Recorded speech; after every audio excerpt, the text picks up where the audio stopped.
Hello,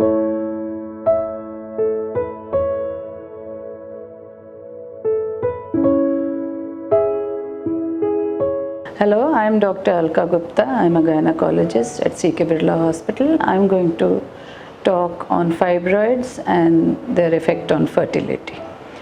fibroids क्या होते हैं? फाइब्रॉइड्स ट्यूमर्स होते हैं यूट्रस के, बच्चेदानी के, मसल के, जिससे बच्चेदानी का शरीर, उसका बॉडी बनी हुई होती है. That is the myometrium, muscle of the uterus.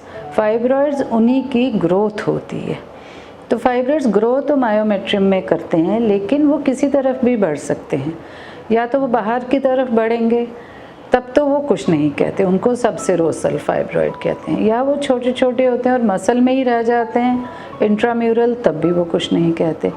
लेकिन अगर कोई फाइब्रॉइड बच्चेदानी की कैविटी, जिसमें बच्चा रहता है 9 महीने या जहाँ से हमें पीरियड्स आते हैं, अगर कोई फाइब्रॉइड्स कैविटी के अंदर बढ़ता है, तो वो फाइब्रॉइड जो है वो वहाँ पे बैठ जाएगा और बच्चे को नहीं बैठने देगा.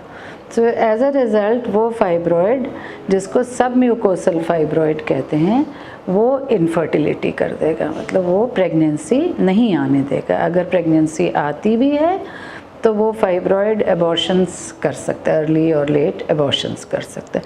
इसलिए ऐसा फाइब्रॉइड निकालना, सबम्यूकोसल फाइब्रॉइड निकालना ज़रूरी हो जाता है. अगर कोई इनफर्टाइल लेडी है तो हम लोग अल्ट्रासाउंड्स करते हैं. आजकल 3D अल्ट्रासाउंड हैं, उनसे हमें पता लग जाता है कि हमारे गर्भाशय में, यूट्रस में fibroid is there. Then also sometimes infertility में एक HSG होता है, ट्यूब टेस्टिंग होती है, हिस्ट्रोसैल्पिंजोग्राम.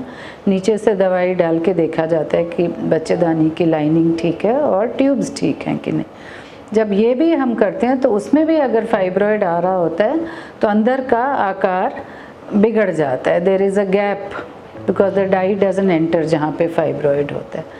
तो वो जो होता है वहाँ से भी पता लग जाता है हमें कि there may be a polyp या fibroid sitting in the uterine cavity. तो ऐसी चीज़ को भी निकालना होता है. So yes, fibroids are important, they can affect your fertility. इसलिए a good ultrasonologist is needed to actually tell us, हमें वो बताएं कि वो fibroid where is it situated, uterus के किस हिस्से में वो फाइब्रॉइड बैठा हुआ है. ये चीज़ एक अच्छे अल्ट्रासाउंड वाले जो डॉक्टर होते हैं वो अच्छे से क्लियरली, एक फिगो क्लासिफिकेशन होती है, उसके अकॉर्डिंगली हमें बता देते हैं. सो fibroids are important. They are not a very common cause of infertility, but they are a cause of infertility. So they can cause infertility, they can cause early abortion and affect our pregnancy. So then they have to be taken care of. Thank you.